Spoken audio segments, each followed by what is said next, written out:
El capítulo de hoy de Mujeres Reveladas es la voz de una mujer que se reveló al destino que parecía le tocaba. Nos presenta la violencia en el noviazgo adolescente. Veremos cómo esta se hace normal poco a poco, cómo la idea del amor romántico se ha metido en nuestras vidas y es la excusa para ejercer control y violencia contra las mujeres, de manera que parece natural y normal. Su identidad está protegida porque de no hacerlo así, su integridad estaría en riesgo. Veamos. No vale la pena estar en una relación en la que te dé miedo negarte a cosas que no quieres hacer en ningún aspecto. Y eso era mi vida constantemente.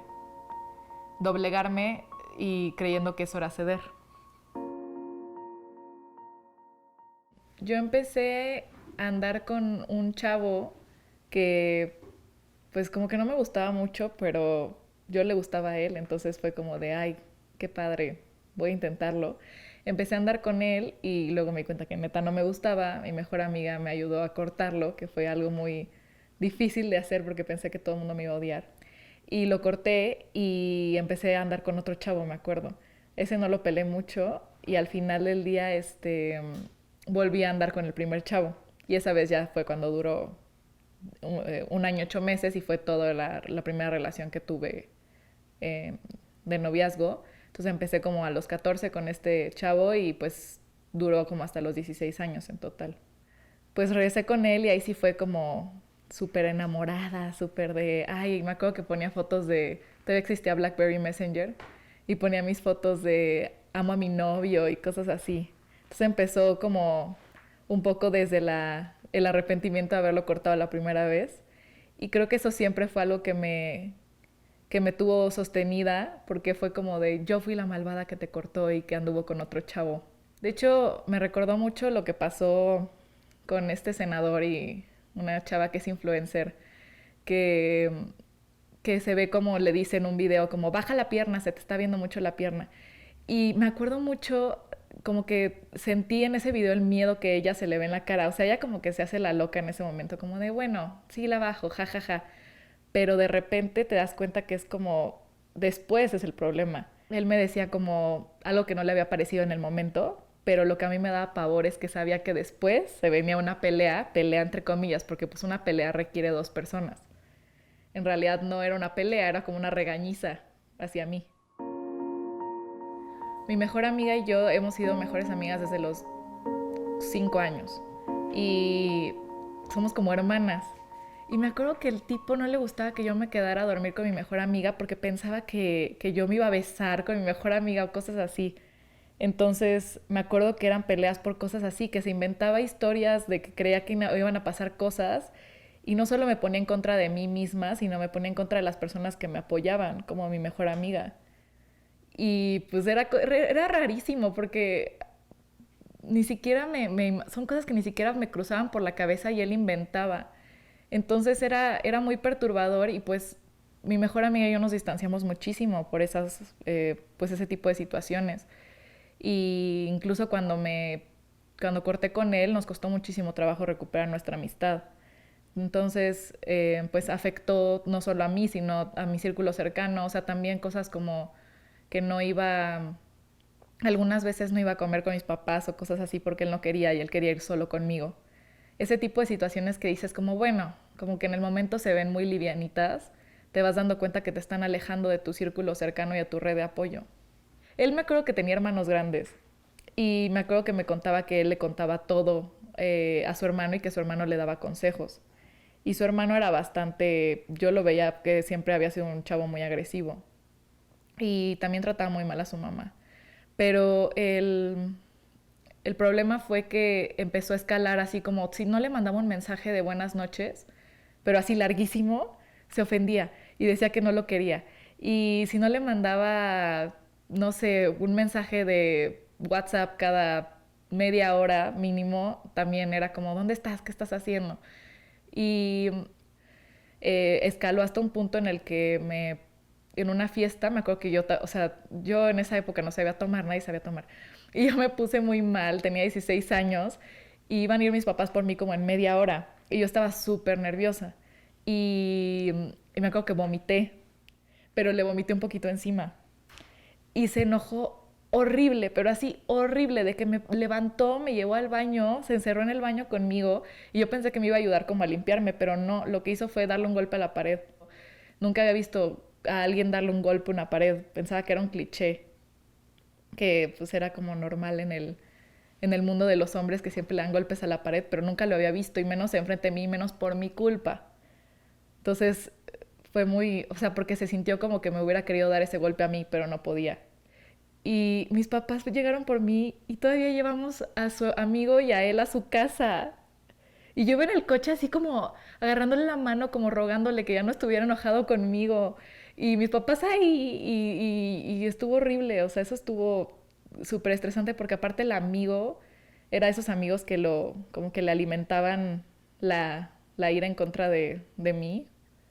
De hecho, creo que por él terminamos. Entonces o sea, sí está muy feo pensar cómo fue escalando a tal punto y nunca pensé en defenderme.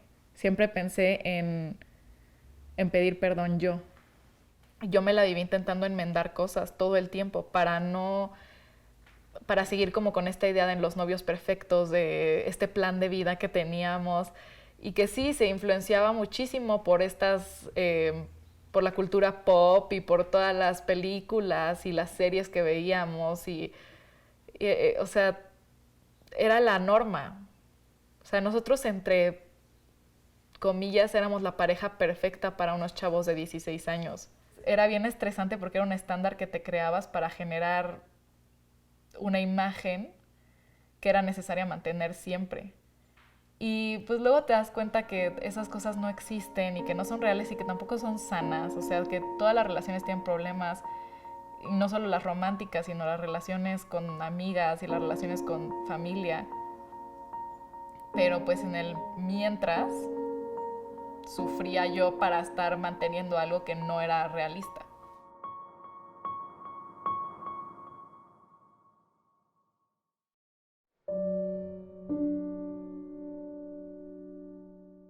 Pues era muy o sea, era muy de que me presumía con todo el mundo, de que le gustaba contarme, o sea, que le gustaba que fuera a sus partidos de fútbol, que pues cosas que tú ves en las películas cursis y dices, ay, qué lindo es mi novio, ¿no? Pero en realidad son cosas muy superficiales, no es una pareja, no es una persona que te esté acompañando, que le importe lo que tú quieres hacer. O sea, yo siempre cuando le contaba mis planes a futuro, se ponía súper nervioso y me decía como, entonces me vas a dejar, entonces ¿qué vas a hacer? Yo, de hecho, la secundaria la terminé y no sabía si me iba a quedar en la misma prepa que en la escuela en la que yo estaba con él. Y él se fue a otra prepa y yo me fui con él. O sea, me fui a otra prepa por él. La verdad es que fue una decisión muy grande que tomé bajo presión, porque sabía que si no me metía a esa prepa, que pues se iba a enojar o que me iba a ver como una tonta porque no había querido entrar a una prepa más difícil. O sea, eso parece muy lógico en ese entonces, pero hoy en día dices como, ay, pobre de mí, no sé, me siento mal por mí en ese entonces que hacía esas decisiones tan precipitadas. Sí. Era muy controlador en el aspecto de mi vestimenta, de la manera en la que yo me manejaba y en la manera en la que yo hablaba. Yo siempre he sido muy extrovertida y siempre pues me han enseñado a decir lo que pienso. Y me acuerdo que le gustaba que yo usara pants y leggings. Y yo entonces fui a Estados Unidos una vez de vacaciones y me compré puros pants y leggings. Y mi mamá me dijo, ¿por qué? O sea, ¿de cuándo acá te vistes de pants y leggings? Y yo, no, es que ya me gusta, no sé qué. Mi mamá obviamente sabía lo que estaba pasando, pero tampoco me podía regañar ni decir nada porque sabía que si pasaba algo, yo no le iba a contar si no tenía mi confianza. Entonces mi mamá como que me decía, está bien, nada más no hagas cosas que no quieres hacer por otra persona. Y pues me empecé a vestir así, y me vestí así como 2 años por él. De hecho, cuando dejé de salir con él, me empecé como a encontrar como mi identidad, mi estilo. Empecé a vestirme como se me antojó, me pinté el pelo de un color que siempre había querido y que él me decía que no se iba a ver bien. Ese tipo de cosas. Y también con mi personalidad, pues claro que como que te empiezas a hacer chiquita, ¿no? O sea, yo en situaciones sociales siempre he sido muy extrovertida y de repente me encontraba en fiestas como viendo, así sentada con mi novio cuando quería estar bailando con las chavas, ¿no? Quería estar platicando con mis amigas o quería estar, no sé, o sea, quería estar haciendo cualquier otra cosa que estar sentada con unos tipos que juegan fútbol americano que están hablando de jugadas. Entonces, pues me perdí de conocer a mucha gente. De hecho, cuando corté con él en la prepa fue cuando de verdad empecé a hacer amigas y empecé a conocer gente fuera del círculo. Entonces, sí. Mi mamá es maestra y siempre me ha enseñado mucho sobre arte y cultura. De hecho, yo a eso me dedico ahora. Y él le molestaba muchísimo, muchísimo que yo supiera más que él en esos aspectos. Entonces era difícil porque pues yo no podía mostrar mis pasiones, ni mis gustos, ni mucho menos porque era presumirme y ponerme encima de él y de lo que él sabía y conocía. Cuando eres adolescente y te estás encontrando, es súper importante ver lo que te gusta y cuando no te permiten hablar de lo que te gusta, es muy triste. De hecho, sí lo pensaba cada vez que nos peleábamos, porque nos peleábamos horrible, me acuerdo. Era súper estresante, eran esas peleas de, no, pues ya déjame, si no me quieres, me estás perdiendo, y cosas así. Y estás comiendo con tu familia y mientras estás texteando esas cosas en el celular y dices como, o sea, ¿cómo era yo? ¿Cómo hacía esas cosas? Pero cuando eran esas peleas horribles o cuando yo me sentía humillada en frente de su familia o sus amigos, que eran situaciones como que era evidente que él estaba molesto conmigo y yo tenía que estar como perrito faldero y, y lo hacía en frente de su familia y sus amigos, o sea, no tenía ese límite. Yo decía, ay, ya, ¿qué estoy haciendo aquí? Pero él se creó un papel en mi vida en el que se volvió completamente indispensable, al punto de imaginarme que nadie más me iba a querer, ni romántica, ni de manera, o sea, como de una relación, jamás, si no era él. Y fue horrible, porque pues dices, en serio, no, esa es tu realidad y no te imaginas algo afuera de eso, menos cuando estás como en esta cárcel. Y es bien peligroso porque te das cuenta que pues de verdad te estás creyendo algo absoluto para siempre y hay mujeres que genuinamente se quedan ahí toda la vida. O sea, es muy difícil salirte de una idea que creaste no solo de tu vida, sino como de todo lo que te rodea. Definitivamente también se trata, es un control que justo mientras más tiempo lleva la relación, más eficiente es este control que ellos tienen. Y en estas épocas de tu vida estás pensando a futuro siempre. Yo, eso es lo que me pasaba y yo decía, no, hasta, o sea, hacía cosas como decirme los nombres que le quería poner a nuestros hijos o qué anillo de compromiso yo quería y tenía 16 años, o sea, y yo me metía en esas dinámicas porque claro, piensas en lo romántico y dulce que es que piensas esas cosas, pero en realidad a esa edad lo que está haciendo es amarrarte a una idea de solo puedo ser yo. Yo creo que lo que lo resume un poco es esto.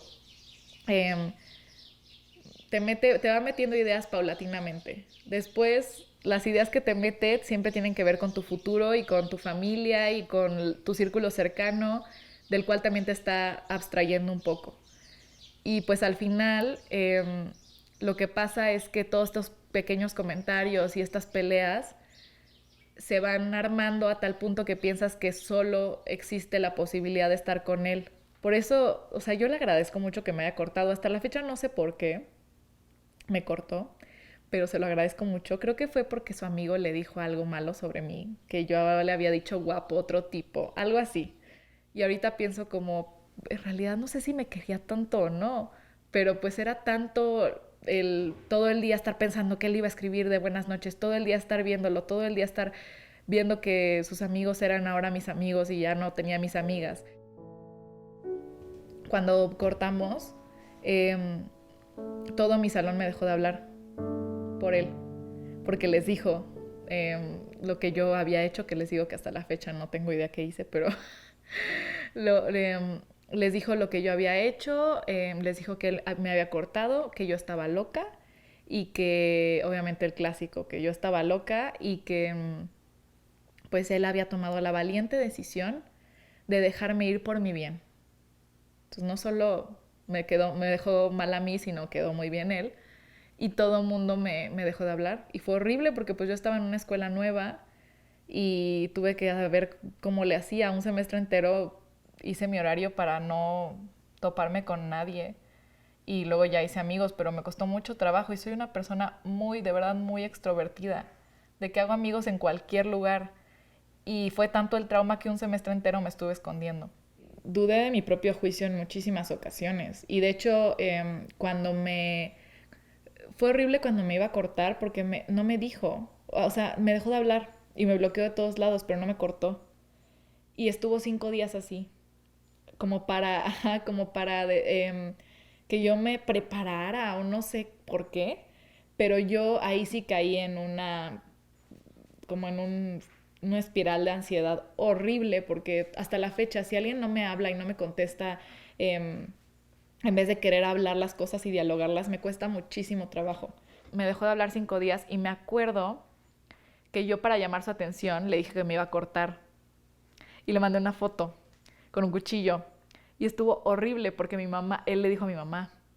Y entonces mi mamá se puso súper mal y pues yo estaba encerrada en el baño y me tuvo que sacar y tuvieron así que, y yo me hacía la loca obviamente como de, ay no es cierto, está mintiendo él.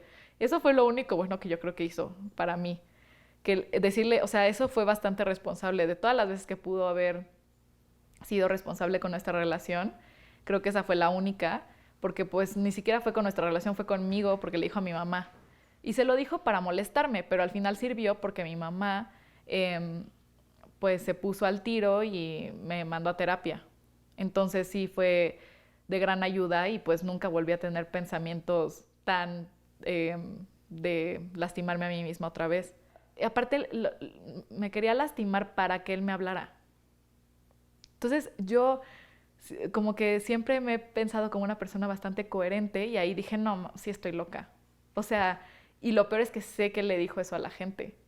Cuando en realidad él estaba siendo sumamente irresponsable emocionalmente porque no, pues si no quería estar conmigo no me lo decía. Entonces era horrible, no, fue horrible esa etapa de la relación y cuando ya me cortó, pues sufrí muchísimo, pero al menos fue para arriba desde ahí. O sea, todo mejoró cuando terminamos.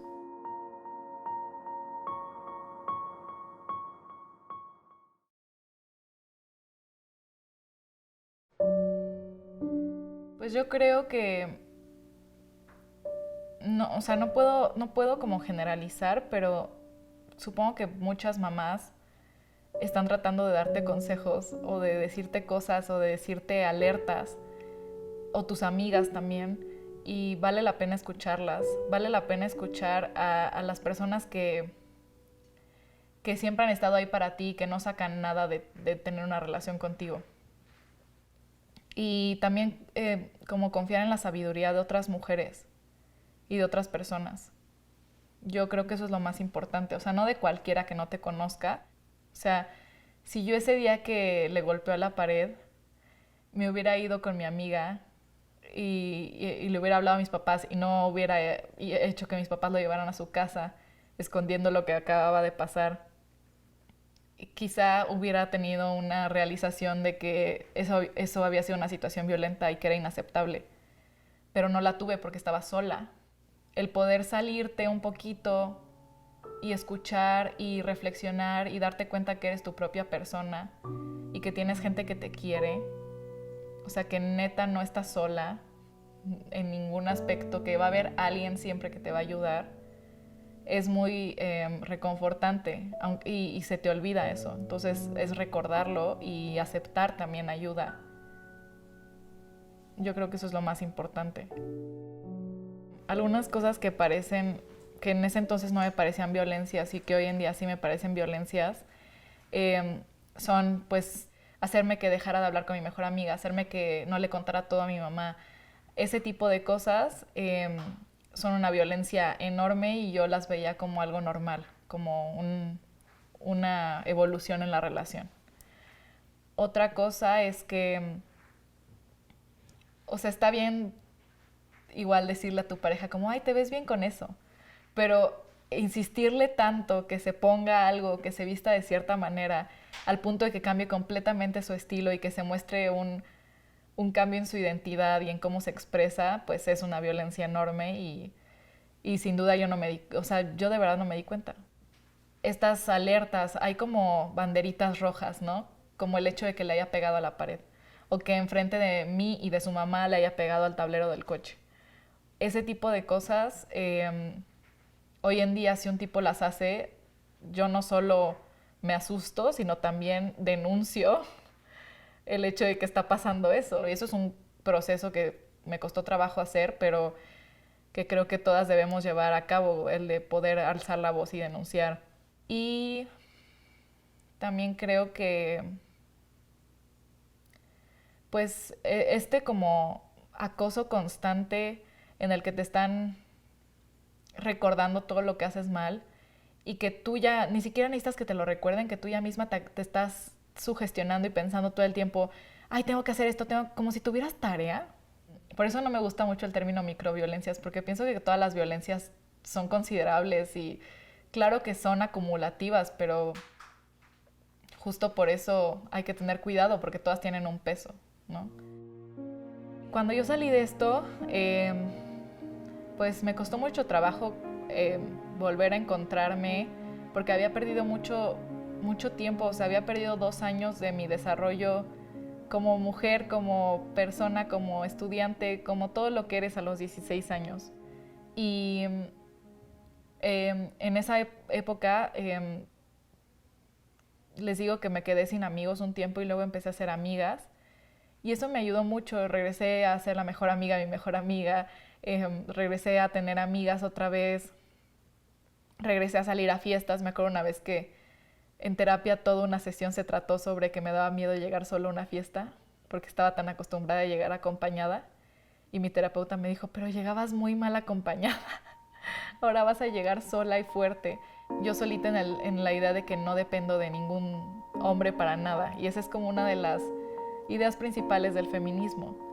Que a mí lo que siempre me gustó del feminismo fue que me ayudaba a entender lo que yo había pasado, pero no desde la culpa, sino desde el entendimiento de un sistema y desde el entendimiento de que yo no estaba sola.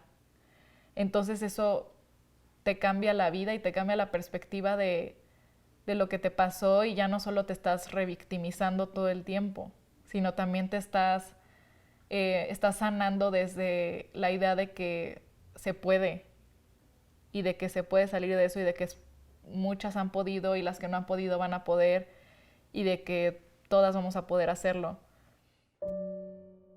Acabamos de escuchar a una mujer valiente que rompió el silencio. Hizo de la rebelión contra su destino una nueva forma de vivir. Vimos cómo creencias aparentemente inofensivas construyen una cárcel de la que es difícil salir. El noviazgo puede ser una experiencia maravillosa que nutre nuestras vidas y nos da la posibilidad de crecer. Pero hay que darnos cuenta de todas las violencias que están ahí. ¿Encuentras las violencias naturalizadas en tu vida hoy? Si necesitas ayuda, contáctanos www.espaciomujeres.org o llama al 5530 89 12 91.